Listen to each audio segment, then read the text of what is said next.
Hello বন্ধুরা, চলে এলাম তোমাদের সাথে কথা বলতে। আজকে না কথা বললে হবে না, কারণ সবকিছুই শেয়ার করি, যখন এই কথাটাও শেয়ার করব। তোমরা তো দেখতেই পাচ্ছ ঘরের কাজ হচ্ছে। দুদিন আগে মিস্ত্রি এসে বলে গেল, ইলেকট্রিশিয়ান, যে এই জিনিসগুলো নিয়ে আসবে। তার কথা মতোই সবকিছু আনা হয়েছে।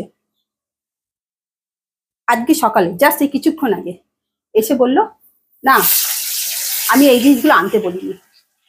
তো আমি আমার বাড়িতে যে দেওয়ার ছিল তাকে বললাম, যে কেন তুমি তো এই কথাগুলোই বলেছো কেন? তখন বলছে, আপনি কাগজটা বার করুন, সেই কাগজে সব কিছু লেখা আছে। কেন ও ওই দিন দেখেছিল যে ওর ওর সামনেই আমরা লিখছিলাম, ও যা যা বলছিল। আর সেই দিন এমন ট্যারা ট্যারা করে কথা বলছিল না, তোমার পায়ের রক্ত মাথায় উঠে যাবে। যেহেতু আমাদের এখানে মিস্ত্রি নেই, এখন ইলেকট্রিশিয়ান মিস্ত্রি তো অভাব খুব।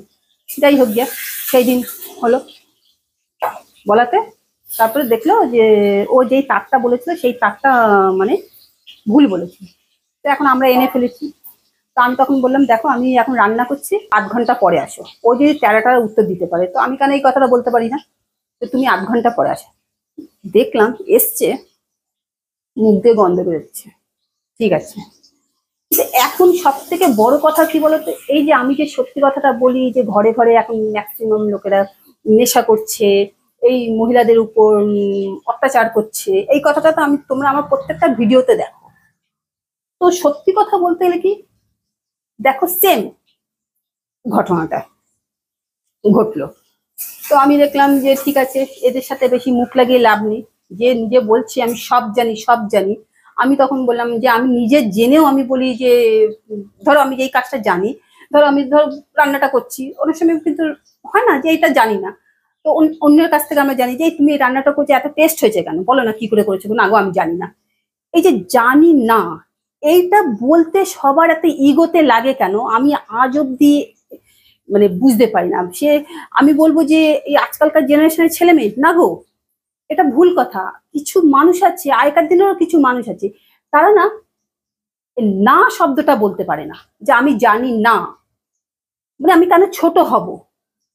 আর আমি একটা পিকুলিয়ার মানুষ, মহিলা বলতে পারো, যে কিছু হলেই আমি জানি না রে, আমাকে একটু শিখিয়ে দেয় না রে। মানে সে আমার বাড়িতে যদি ছোট বাচ্চা থাকে না, তাকেও বলি, বড় থাকে, সবাই তখন এক কথা বলে, তুমি তো জানো, তুমি না জেনেও বলছো না, যে না রে সত্যি আমি জানি না। আর সত্যি কথা, আমি তোমাদেরকেও বলছি, সত্যি আমি জানি না, অনেক কিছুই জানি না। তাহলে জানার তো শেষ নেই, আর জানতে লাগে। তো আমি অনেক সময় ভেবেছি যে এই যারা ড্রিঙ্ক করে বা ড্রাঙ্ক অবস্থায় ঘরে আসে, এসে অত্যাচার করে, আমি এইসব নিয়ে ভিডিও করব না, আমারও ভালো লাগে না। তো আমি নিজে মানসিক অবস্থায় ভালো থাকি না। তারপর দেখছি না, না করলে চলবে না। কেন কি, উম, সমাজে এইগুলোকে বলতে লাগবে মুখ ফুটে, এদের মুখোশটাকে খুলতে লাগবে। তো আমি ভেবেছিলাম তার মুখোশটাকে আমি সবার তোমাদের সামনে নিয়ে আসবো, কিন্তু না, নিয়ে আসলে কি হবে, তো কেরিয়ারটা নষ্ট হয়ে যাবে। যেভাবে করে খাচ্ছে, খেতে খা। যদি কোনোদিনও ও আমার এই ভিডিওটা দেখতে পায়, তাহলে সে নিজে রিয়েলাইজ করবে যে আমি ভুল। যে সব থেকে বড় কথা কি বলতো, একটা মানুষ, আমরা বলি না শিক্ষিত, শিক্ষিত বলে কিছু না, মানে বই পড়লেই যে শিক্ষা অর্জন করে নিলাম না, কোথায় কতটা কথা বলতে লাগবে, আর কোথায় গিয়ে কথাটা গিয়ে তোমাকে থামতে হবে, এটাই হচ্ছে আসল শিক্ষা। তো এই শিক্ষাটা না, মানে বই পড়ে আসে না।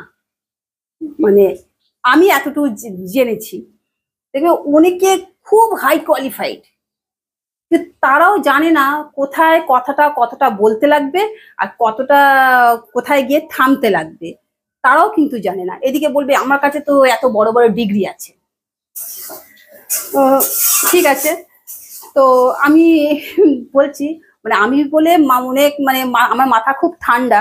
তো আমি ঠান্ডা মাথায় কাজটা করাচ্ছি। যদি আমার এখানে ওই হাজবেন্ড যদি থাকতো, তোমরা তো জানোই আমার হাজবেন্ডের মাথা প্রচন্ড গরম। তো ও যদি থাকতো, মানে একটা ফাটাফাটি হয়ে যেত। ও তো মানে কি বলবো, উনি মানুষটা খুবই ভালো। উনি ড্রিঙ্ক করুক, ড্রাঙ্ক অবস্থায় এসে যত রকম যাই করুক না কেন, মানে এমনি মানুষটা কিন্তু খারাপ না। তো উনি না, ও হচ্ছে কি হয়তো প্রতিবাদ করে। তো সব জায়গায় তো প্রতিবাদ করা যায় না। তো মেন হচ্ছে কাজটাকে করে নেওয়া দরকার। তো ঠিক আছে, তো এই রান্না করতে করতে তোমাদের সাথে কথা বলছি, কারণ কখন ও চলে আসবে তারপরে আর কথা বলতে পারবো না। ঠিক আছে, টোটাল ঘরটা আগে ভালো মতো সাজিয়ে নিই, সাজিয়ে নেওয়ার পরে একদিন তোমাদের সাথে ভালো করে জমিয়ে আড্ডা দেবো। ঠিক আছে, তাহলে টাটা।